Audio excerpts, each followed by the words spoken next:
Nós vamos ler no Evangelho de Mateus, capítulo 10, dos versos de número 5 a 15.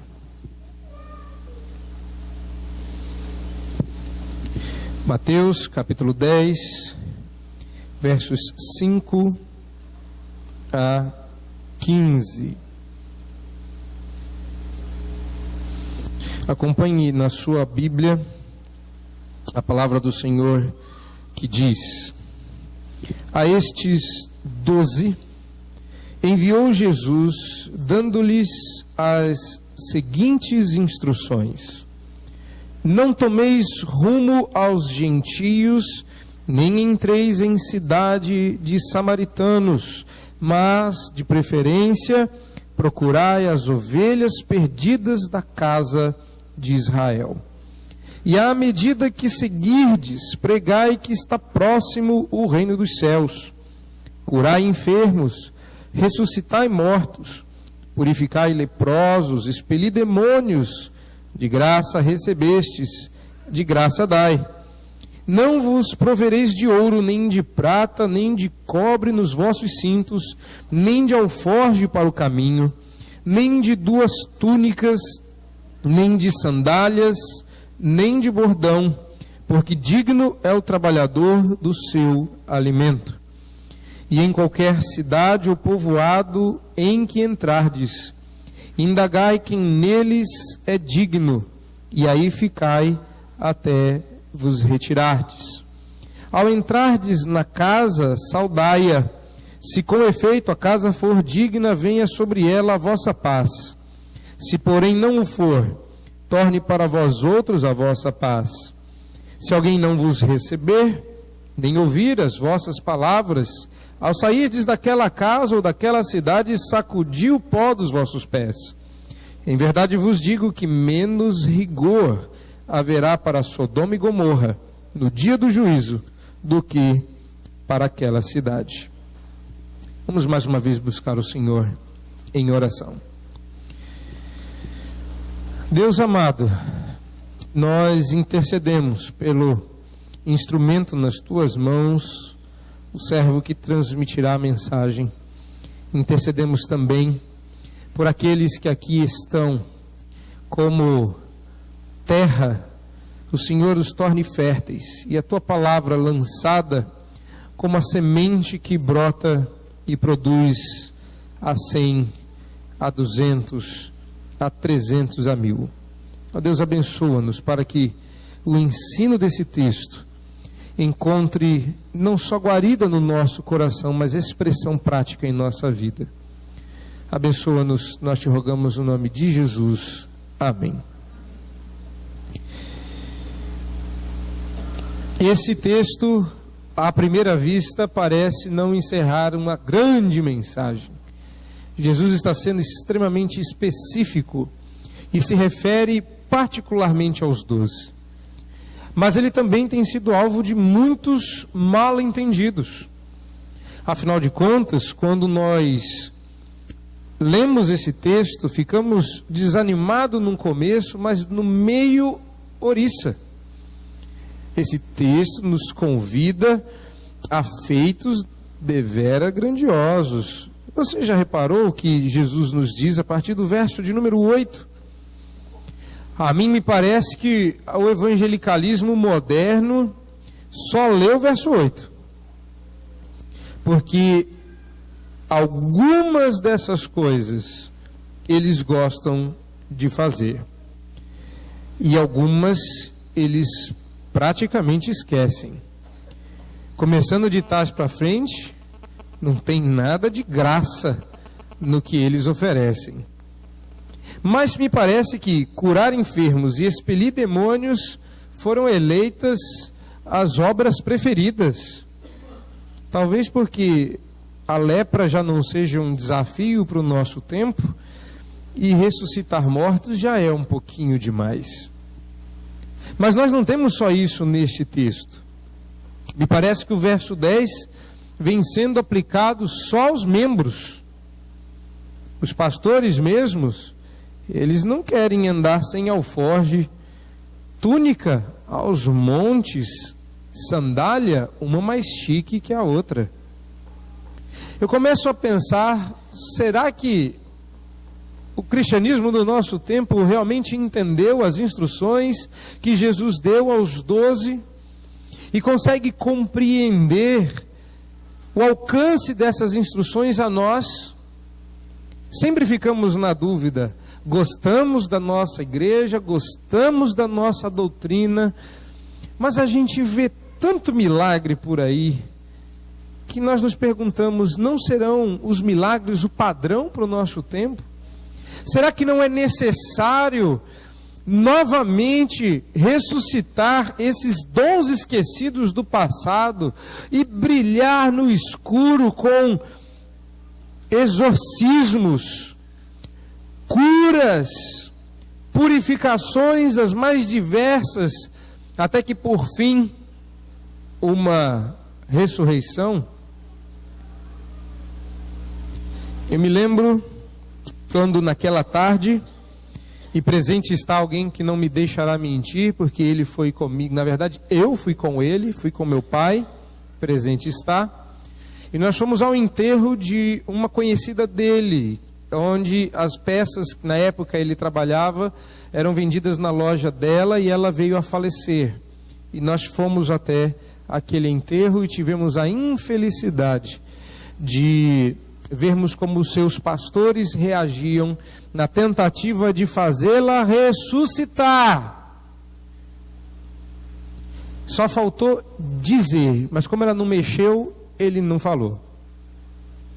Eu virei para o meu pai, não sei se ele se lembra, e disse, está dando a impressão, puxei ele aqui e falei, está dando a impressão que ele quer fazer ela ressuscitar.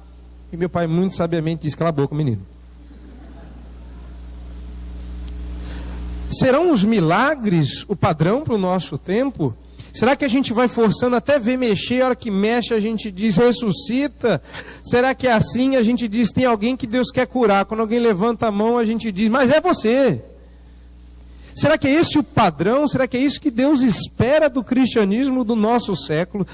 Porque se for, nós estamos em maus lençóis, nós aqui. Mas a mim me parece, novamente, repito, acho que nós não entendemos o que Jesus disse. Não é o que ele quer dizer. Porque o que ele quis dizer, ele disse. Nós é que não estamos atentos. Então, antes de abordarmos o texto, lembre-se sempre disso. Deus sempre fala. Nem sempre nós escutamos. O problema não é a língua que Deus fala, é o ouvido surdo que reclama do que foi dito. O problema não está em Deus, o problema está em nós. Deus e sua palavra, quando aberta e lida, sempre falam. Que Deus nos dê a graça de ouvir o que Deus fala neste texto. Aliás, o que Deus fala neste texto? Bom, antes de abordá-lo propriamente dito e as suas preciosas lições, me permita dizer algumas palavras iniciais para que a gente não fique perdido, achando que o problema da cura e do exorcismo não foi resolvido. Eu quero que você olhe para esse texto e reconheça no versículo 5 que Jesus não dirigiu esta palavra a todos os discípulos, mas tão somente aos 12. Ele não disse isso para todos, ao contrário do que fez no Sermão do Monte, pregando para a multidão, mas destacou da multidão 12. Esses 12 não eram qualquer 12, nós vimos que eram 12 muito bem organizados, em categorias muito claras, reconhecidas em todos os outros textos das Escrituras. Jesus os destaca da multidão, os ordena para o sagrado ofício do apostolado, da missão, e agora orienta como eles, os 12, devem agir. E a estes 12 enviou, dando-lhes as seguintes instruções. Outra coisa que você deve manter em mente é que em toda a história da salvação, sempre que há uma inauguração de algo novo, que Deus está acrescentando como matéria de revelação, ou seja, quando, me permitam usar esse termo, quando uma dispensação está sendo modulada, eu não acredito que Deus trocou as dispensações, mas dispensou graça adicional a cada período de tempo, modulando a maneira como estava se revelando.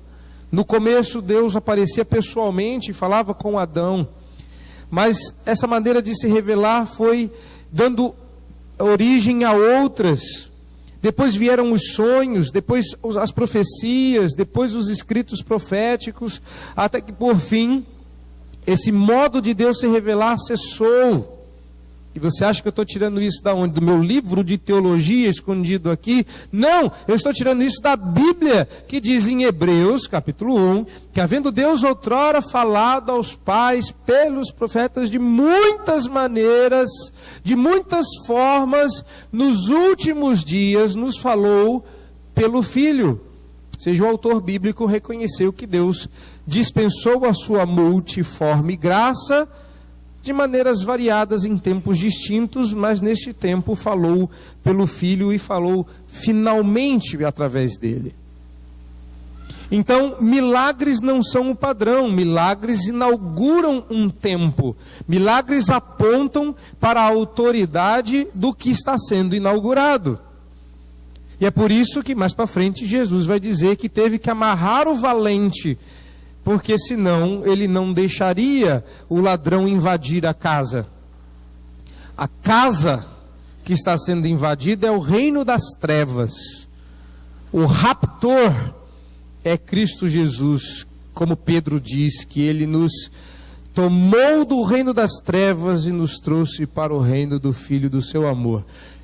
Mas agora nós descobrimos que Deus não nos trouxe aqui para sentarmos em nossas confortáveis cadeiras espirituais, nas nossas poltronas celestes, para adorá-los no conforto do nosso lar, mas nos tornou soldados, que vão cerrar fileiras numa guerra, porque o reino dos céus precisa ser estabelecido contra o reino das trevas, cujas portas não prevalecerão.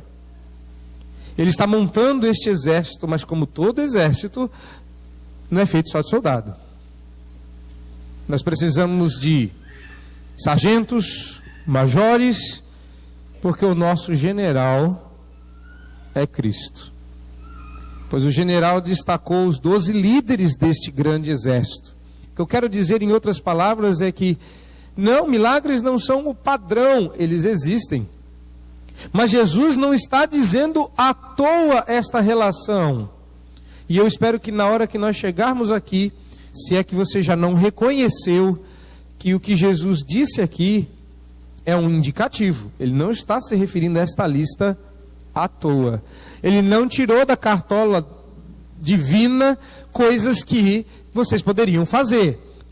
Vamos, não sei, que tal curar? Curar é bom, hein? Curar. Então tá, vocês vão curar. Que mais? Quero que pessoas deixem de ficar careca. Não, esse não. Acho que demônio é boa. Careca não. Careca deixa, que bom. Eu quero emagrecer instantaneamente. Não, esse não. Vamos purificar leproso, que é muito mais legal. Não foi assim. Eu espero que você, quando reconhecer o que Jesus está dizendo, reconheça também o princípio. Por último, como palavra inicial ainda, eu quero que você entenda que tudo que está aqui nos serve, mas nós precisamos entender como isto nos serve. Jesus está dizendo aos 12 o que eles deveriam fazer. Jesus não está piscando para eles dizendo, vai, mas é para o povo lá, tá? É os 12 aqui, mas vai ser para eles, é mais para eles do que para vocês. Não, isso foi literal. Jesus realmente os mandou para as ovelhas perdidas da casa de Israel, e eles realmente foram e fizeram o que aqui está escrito. Ele não estava pensando tão somente em nós, mas naquele tempo também. Ele falou para os 12, isso aqui foi real, aconteceu do jeito como escrito está.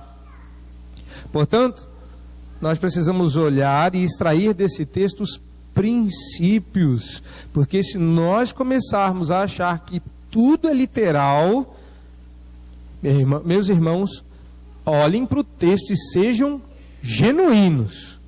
Porque se você me disser, ou argumentar em seu coração, que a minha Bíblia está escrito que Jesus mandou curar, e por mais que eu seja presbiteriano, eu tenho um pezinho lá, onde eu acredito que isso seja verdade, e você crê que é literal, então trate de pegar suas coisas e rumo a Israel, a pé.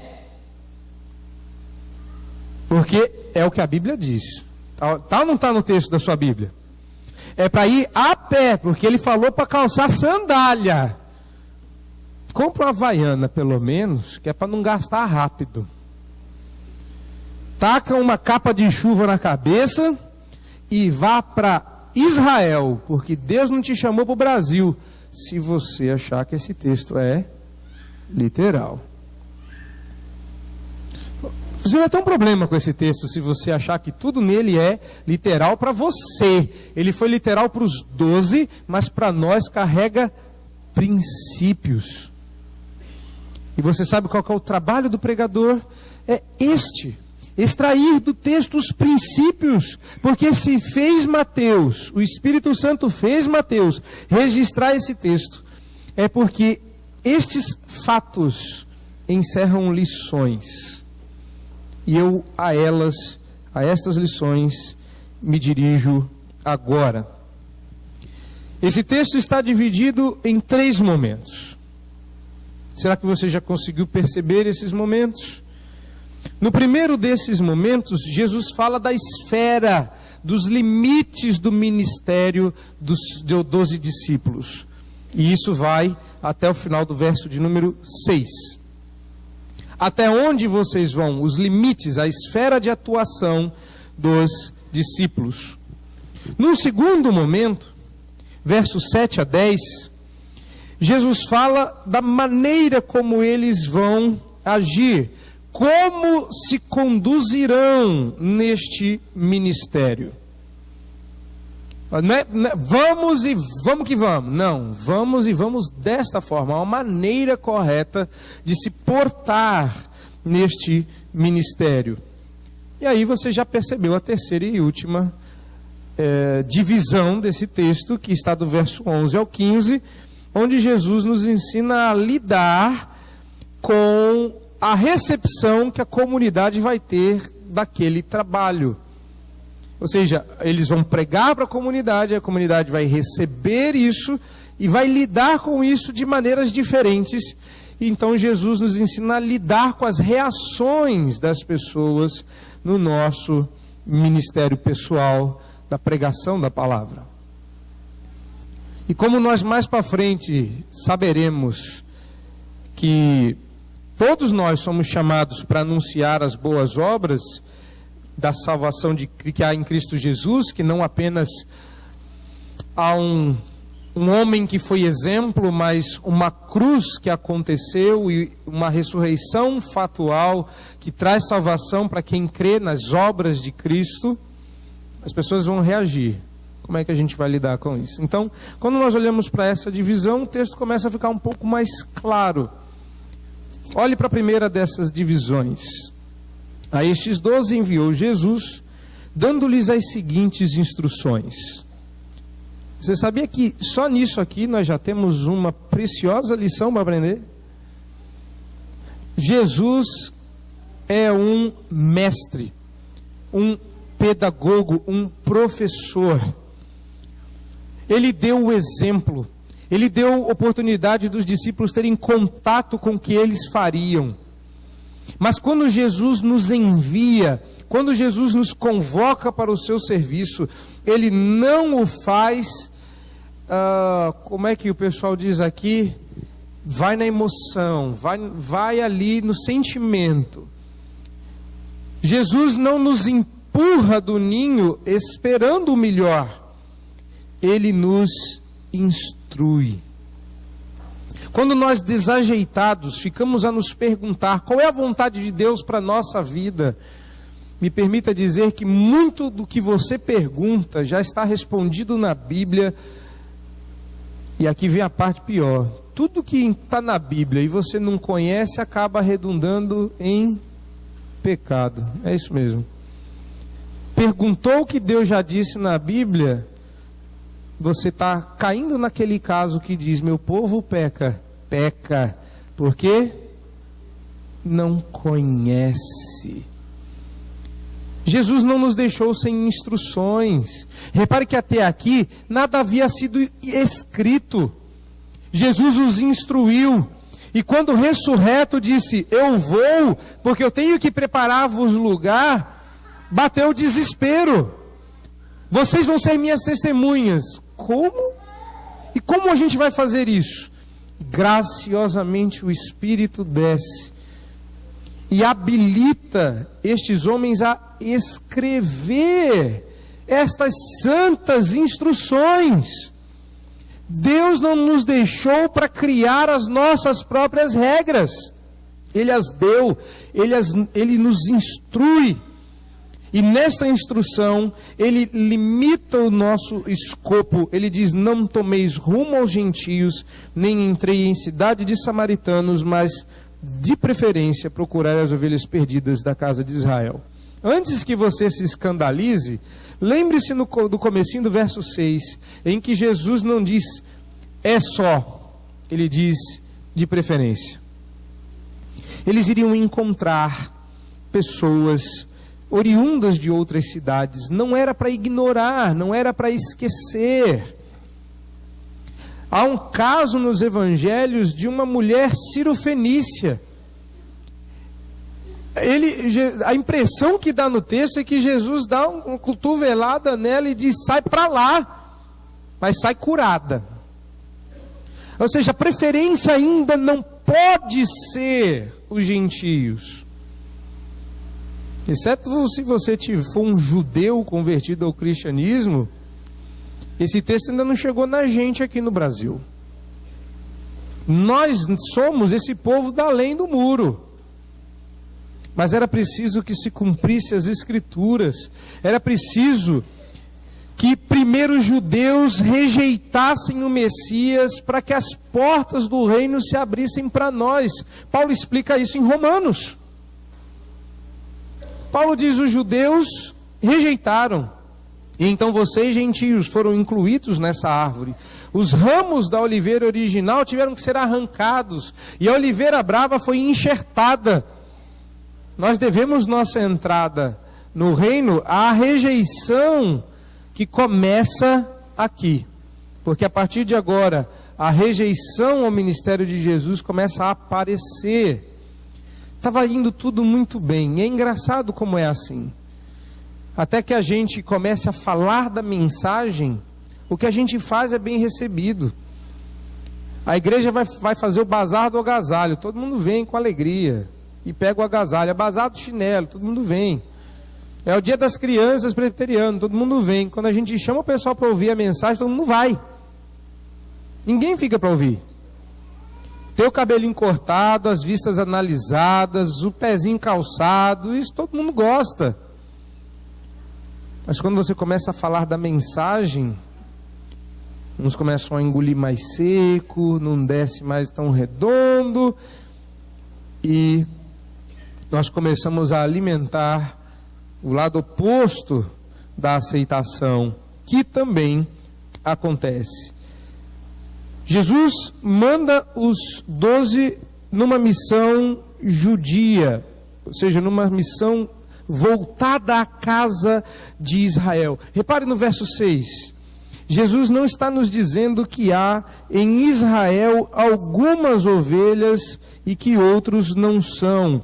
Jesus chama a todos os de Israel de ovelhas perdidas.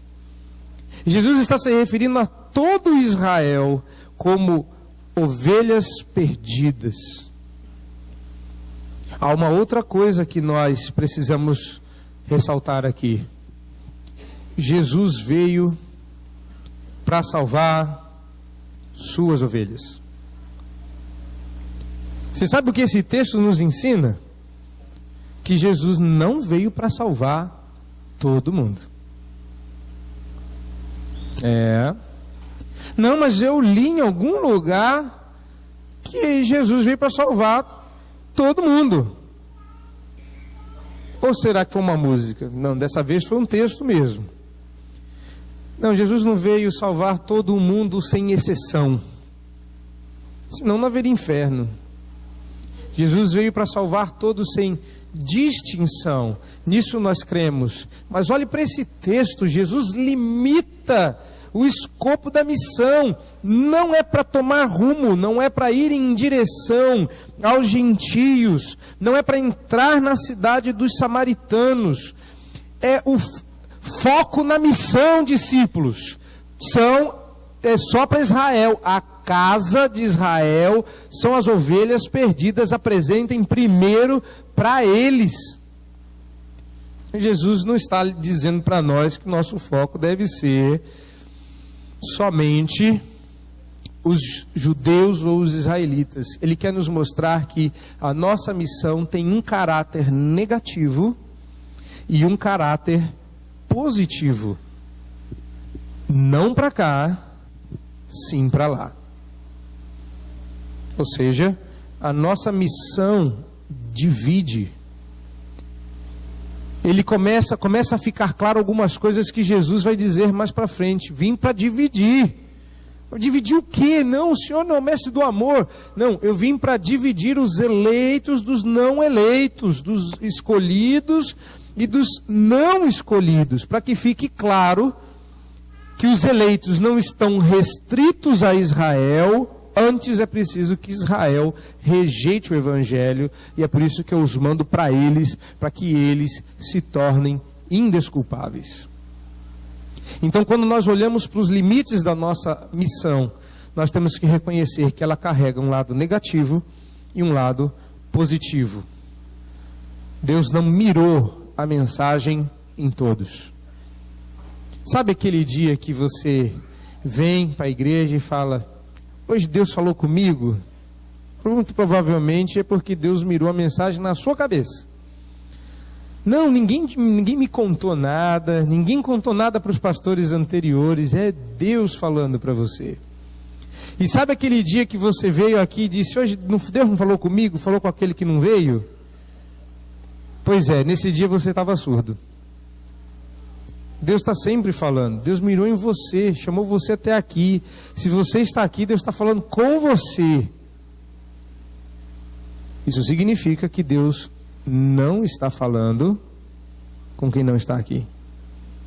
E é duro, porque a gente é meio arminiano, mesmo sendo presbiteriano, a gente gosta desse negócio mais arminiano de: não, pastor, é muito fechado. Deus falou com todo mundo. Que Deus impotente é esse que fala com todo mundo e no mesmo a Bíblia diz: a minha palavra não volta vazia. Ela prosperará naquilo que eu designei. Ah, mas também é condenação. E você acabou de concordar comigo que Deus não nos enviou só para o caráter positivo, mas também para o negativo. Não para lá, sim para cá. Então, quando você se dispor e pôr a mão no arado, saiba que vai passar por cima de algumas pedras. Mas tem mais.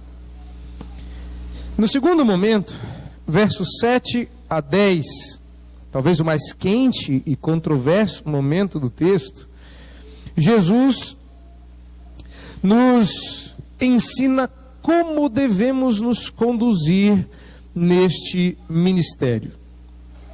E a primeira coisa que nós observamos aí é que Jesus não nos envia para falar, ponto.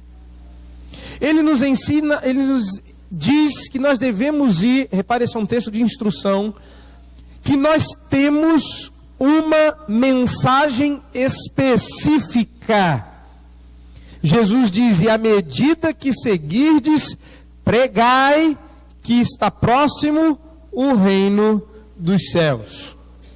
Eu já ouvi esse versículo antes, dito de outra forma. E indo, não, tem o tal do ide. ide e pregai o evangelho a toda criatura, temos que obedecer ao ide. Não, não temos que obedecer ide coisa nenhuma. Não existe uma ordem. A ordem é pregai. Agora dá uma olhada no verso 7, porque esse que eu citei está no fim de Mateus. Esse eu só vou explicar quando eu chegar lá. Eu só quero mostrar que no verso 7 existe um eco. Não foi novidade quando Jesus ressuscitou e disse: ide, indo pregar o evangelho. Nossa, Senhor! Nossa, é meio católico, né? Meu Deus, Senhor! Você vai mandar a gente, agora temos que ir. Não, eles já sabiam. É uma nova forma de dizer o que o verso 7 já disse. E à medida que seguirdes, ou seja, indo, olha a ordem aí. Pregai. Existe uma ordem. E Jesus nunca mudou a ordem. Que lá no final da Bíblia, no final de Mateus, Jesus muda ligeiramente a sua ordem. Nunca mudou. O refrão era o mesmo. Ele presume que nós, em caminho e seguindo, preguemos. A ordem é pregai. E sabe de uma coisa? Tem muita gente obedecendo o ide e poucas obedecendo o pregai. E eu até vou, mas vou calado. E tem gente que justifica com a Bíblia: vou como ovelha muda para o matadouro. Não, irmão, não pense assim. Se você pensar assim, eu teria que ser indelicado e chamá-lo de infeliz, de tolo, porque não é isso que a Bíblia diz. A Bíblia dá uma ordem clara, mas eu não sei falar do evangelho, não consigo abrir minha boca, tenho vergonha. Então você é um desobediente, porque a ordem é pregar. Você tem que pregar, tem que abrir a boca, e não pode abrir para falar qualquer coisa. A mensagem foi designada por Cristo: prega que está próximo o reino dos céus. Você não sabe o que isso significa, você não entende o que essa mensagem quer dizer. Se eu parar por aqui, você não sabe o que você vai falar. Está na hora de revisar o seu nominho de cristão. Me perdoem ser duros, mas se você não sabe o que é pregar o reino, como é que eu posso crer que você está em missão? Não sabe o que significa o reino, mas só sabe quem significa o reino quem dele participa. Não existe nenhum soldado ignorante. Todo soldado deve saber pelo que luta. Ou então você vai começar a dar tiro em quem é amigo. Eu acho que é por isso que a gente se morde tanto dentro da igreja. Eu acho que é por isso que a gente vira tanto as nossas armas uns para os outros, e de repente a gente está atirando no inimigo e toma um tiro atrás. Eu não esperava isso de você. Eu estou aqui para atirar. Estou aqui para pregar, não sei nem o que, não sei para quem. Estou aqui no amor. A quem? A quê? A mensagem não está liberada. Você não é livre para pregar o que você quer. Você tem que pregar o que Cristo mandou. A mensagem é específica. E os atos também. Olhou o verso seguinte? Os atos também são específicos. Jesus se refere a curar, ressuscitar mortos, exorcizar e outras coisas. Você já viu isso antes? Nós é que esquecemos. Daí o problema, meus irmãos, da pessoa não pregar em série. Porque ela chega nesse texto, ela quer pregar só esse texto, e aí inventa um monte de coisa sobre enfermos, sobre ressuscitar mortos. Aí tem que dar uma volta para explicar que isso não é aquilo. Vocês estão acompanhando Mateus. Vocês sabem quem começou curando enfermo e foi Jesus. Vocês sabem quem ressuscitou mortos. Já faz 2 semanas que eu tenho lembrado vocês da filha de Jairo. Purificar leprosos. Peraí, lembra do rei sacerdotal que tomou coragem, que ninguém mais teve, de tocar o leproso, e ao invés do leproso tornar impuro, Cristo é quem purifica. Lembram disso? Jesus fez isso. Expelir demônios. Como não se lembrar daquela cidade de Gadá, que depois de Jesus ter expelido os demônios daqueles 2 malucos que andavam no cemitério, ele é que acabou expulso da cidade. Ao invés de darem uma festa para ele, entra no seu barco e volta para Cafarnaum. Como não se lembrar de tudo que Jesus fez e não olhar para esse texto e ver que Jesus nunca cobrou por isso, Jesus nunca impôs condição, Jesus nunca exigiu nada, Jesus graciosamente concedeu, e agora os discípulos estavam recebendo um poder semelhante para fazer o quê? Só e exatamente o que Cristo fez. Mas eu quero fazer diferente, eu quero um milagre inédito, eu quero uma coisa nova, esse negócio já está manjado demais. Não. Os atos também são específicos. E embora eu particularmente não creia, e exorto você a também não crer, que isso aqui seja um convite a fazer o que está exatamente escrito, e eu já expliquei os motivos para isso. Sim, eu creio que o princípio vale. Na missão, nós temos uma mensagem que está confinada à palavra, e as nossas atitudes estão confinadas a quem nós imitamos, Cristo Jesus. Nós não precisamos, porque não devemos criar nada novo. Só existe um que é criador, ele não é você não. Deus não quer que você crie coisa nova, Deus quer que você faça exatamente o que Cristo fez, mais nada. Mas Cristo curou. Por favor, não vamos voltar a este assunto, vamos entender qual é o princípio. Quando Jesus determina o que eles devem fazer, os discípulos entenderam. O Senhor fez primeiro e agora quer que a gente faça igual. Aí sabe quem entendeu isso aqui? Paulo. Porque Paulo vira para os seus discípulos e diz: sede, pois, imitadores de Deus, como filhos amados. É isso que vocês têm que fazer, imitar o Senhor. E essa lição ainda vale para você hoje. Nada mudou. Deus espera que na missão você o imite. E falando em imitar, olhe a dependência que esses homens deveriam ter de Deus. Verso 9 e 10.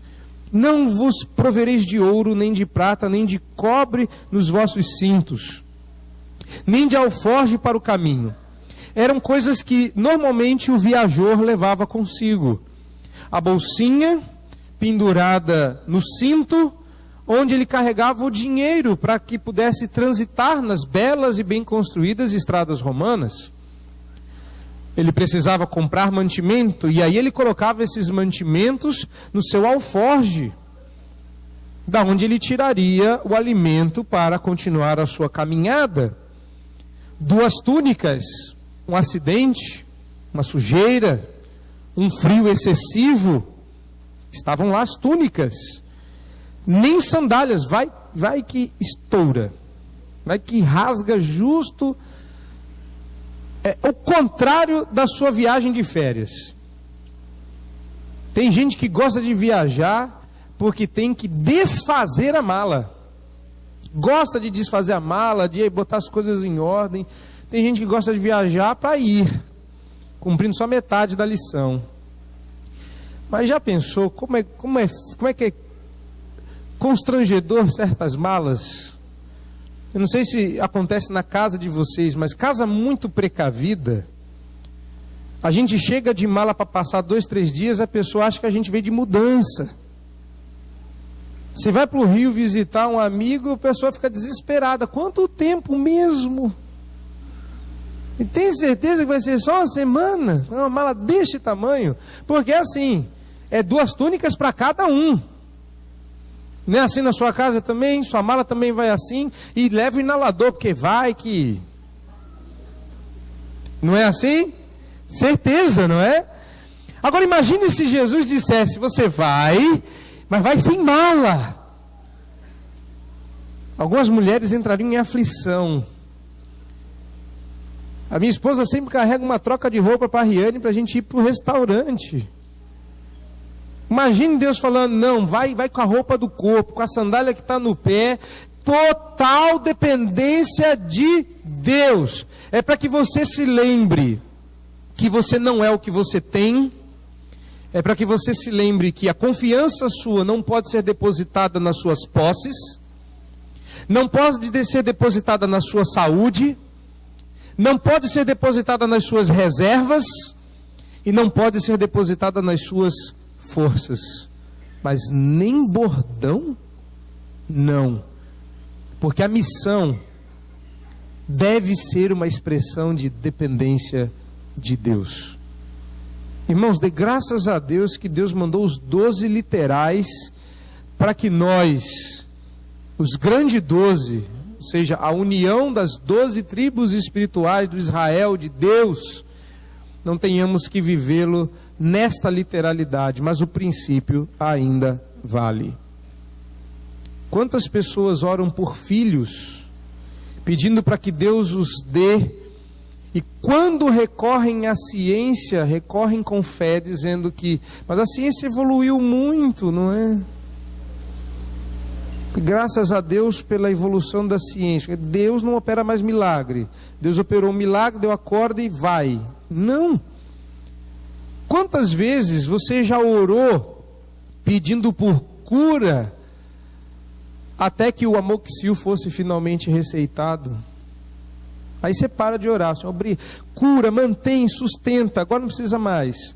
Isso aconteceu numa história que ilustra, não é real, mas ela ilustra bem a história do rapazinho que estava no celeiro, consertando no alto a lâmpada, e se desequilibrou e caiu. Na queda ele: Senhor, me salva. Começou a clamar: Senhor, me salva, Senhor, me salva. E de repente um gancho se prende à sua roupa e ele fica pendurado. Falou: Senhor, não precisa mais, o gancho me pegou.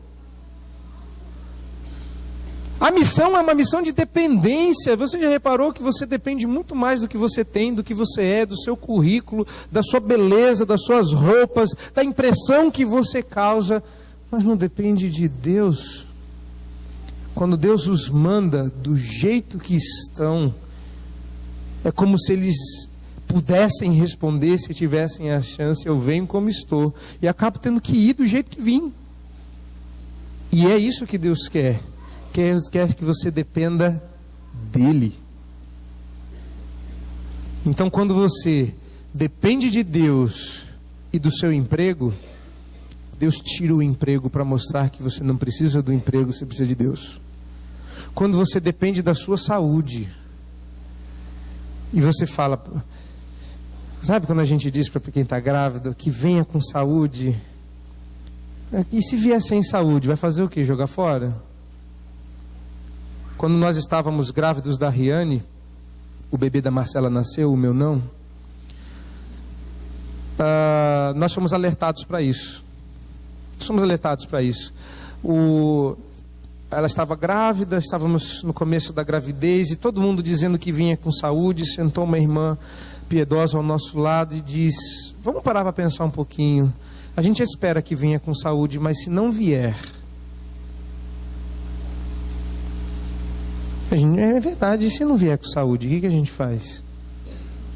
Vocês que têm bebê novo aí, e se não vier com saúde, o que você faz? Você ama, você cuida, da mesma forma que se viesse com saúde.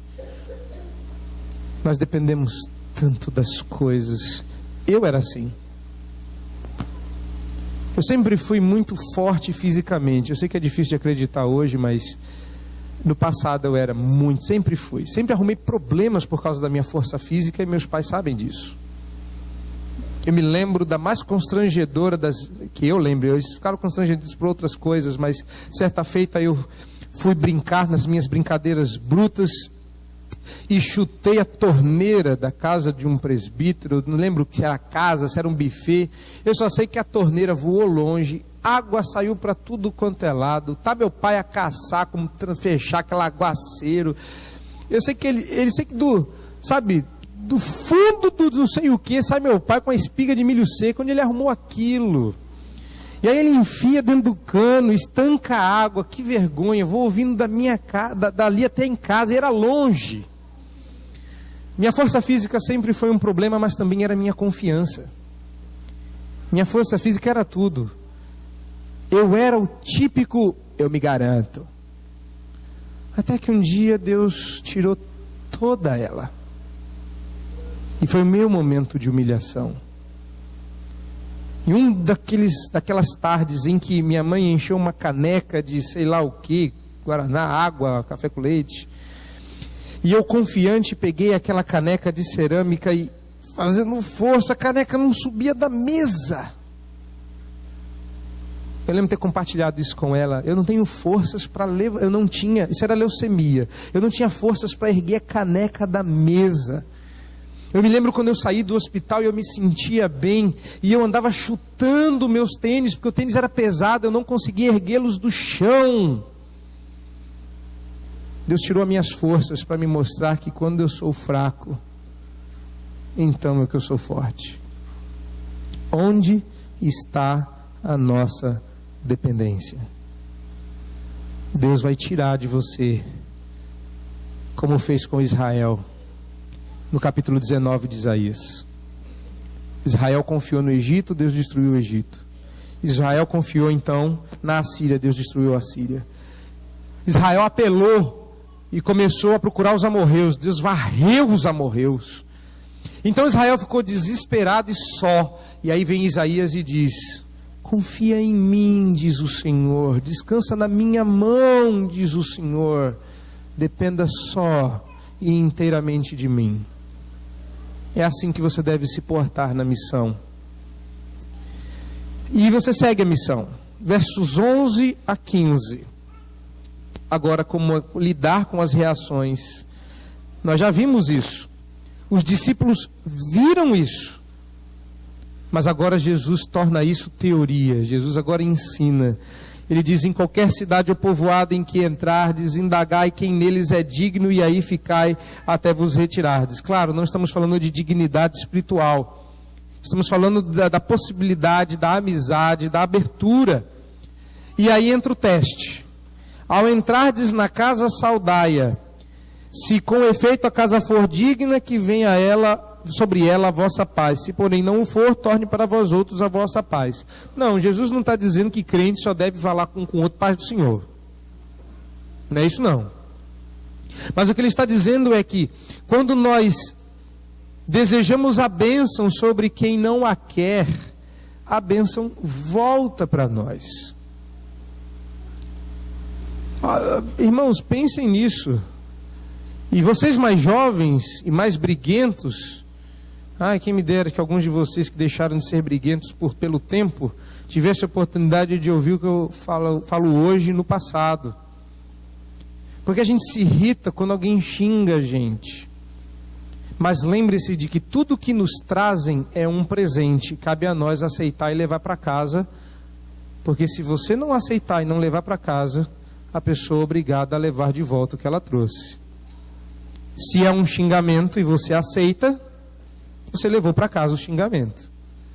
Se é um presente e você aceita, você levou para casa o presente. Mas se você não aceitar, você não precisa levar. Isso volta contigo. E é exatamente este princípio que Jesus está ensinando. Impõe a paz. Se a paz não for aceita, a paz volta com você. Se a paz for aceita, a paz permanece lá. Olha lá, se alguém não vos receber, nem ouvir as vossas palavras, ao sairdes daquela casa ou daquela cidade, sacudir o pó dos vossos pés.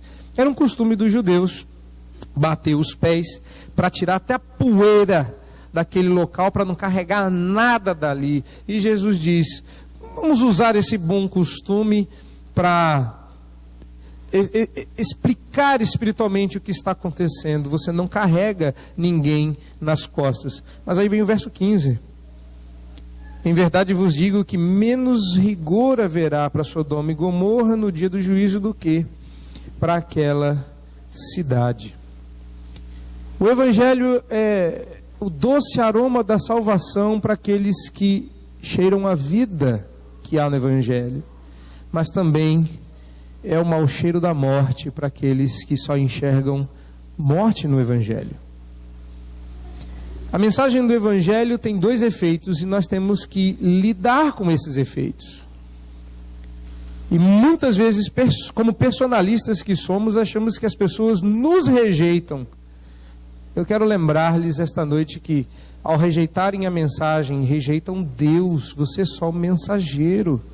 E você deve lidar com isso com mais tranquilidade. Se o evangelho da salvação é oferecido e a pessoa diz não, esse evangelho volta para você, essa salvação volta contigo, você está acumulando a tal das pedrinhas na sua coroa.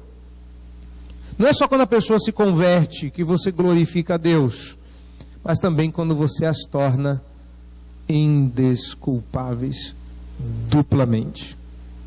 Ninguém é indesculpável porque porque sempre tem um índio que nunca ouviu do evangelho no meio do mato, tadinho dele, tem que ir lá pregar para ele ter a chance, que se não tiver a chance, ele tem a chance, ele está envolto da chance, a chance está ao redor dele, a criação toda clama, somos criaturas de Deus, olha as digitais do Criador em nós, e o índio cego diz, não estou vendo. Mas quando o evangelho chega e a resposta é não, dupla, e não é honra, dupla honra, é dupla desgraça. Meus irmãos, vocês carregam uma mensagem transformadora nos lábios e no coração.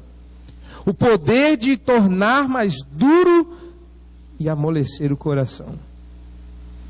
Pois esta implicação eu faço a vocês aqui esta noite. Eu não prego para quem está me ouvindo na internet, eu não prego para quem vai passar essa mensagem depois, eu espero que ela sirva de bênção para todos, mas eu prego para vocês.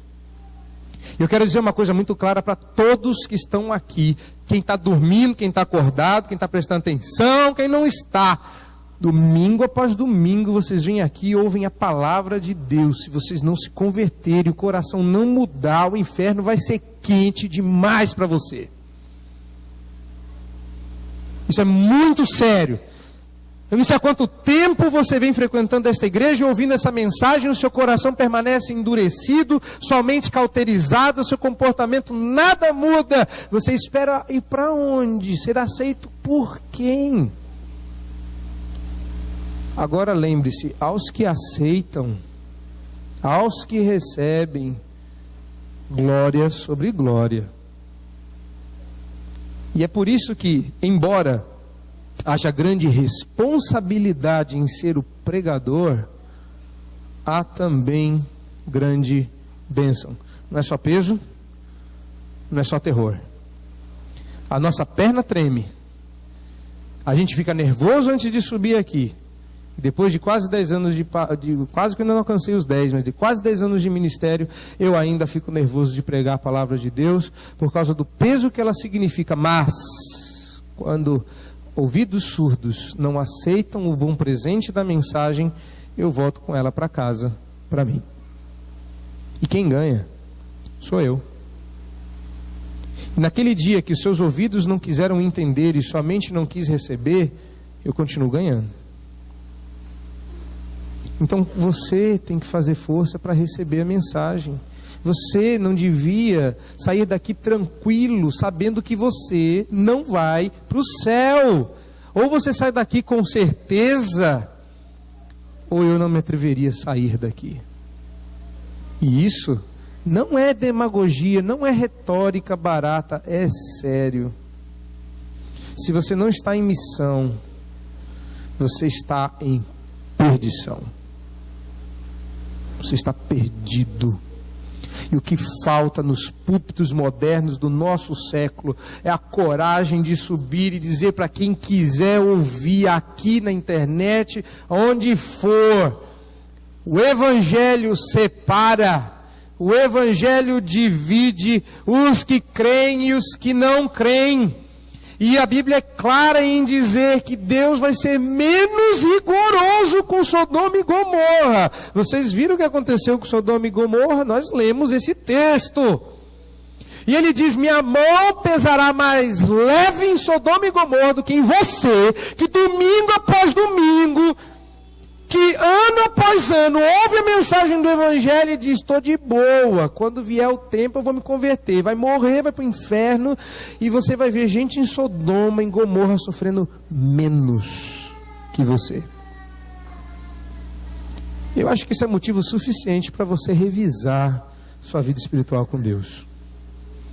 De você levantar-se e dizer: eis-me aqui, eu estou pronto para ir, eu vou debaixo da orientação, vou seguindo os seus passos, vou desejando estas bênçãos. E aí? Não quero que ninguém venha aqui à frente dizendo eu vou, não quero que ninguém fique de pé e ninguém vá. Eu quero que você vá de verdade. E à medida que for, pregue que está próximo o reino dos céus. Se o reino está em vocês, abra a sua boca e deixe o reino sair e alcançar outros ouvidos. Agora, se você não sabe o que dizer, é porque não existe nada dentro de você para ser dito. E se este é o seu caso, o que eu posso dizer mais para que você mude a sua vida, mude de ideia e diga: vamos resolver isso logo, pastor. Vamos resolver minha vida logo com Deus, ontem. Você não sabe quanto tempo você tem, ninguém sabe. E eu não estou te ameaçando de morte, eu estou te ameaçando de vida. Essa é a ameaça que eu faço todo domingo. Creia. Então creia no que vem sendo dito. Este é o Evangelho de Jesus, que morreu e ressuscitou para nossa salvação. Aleluia. Amém.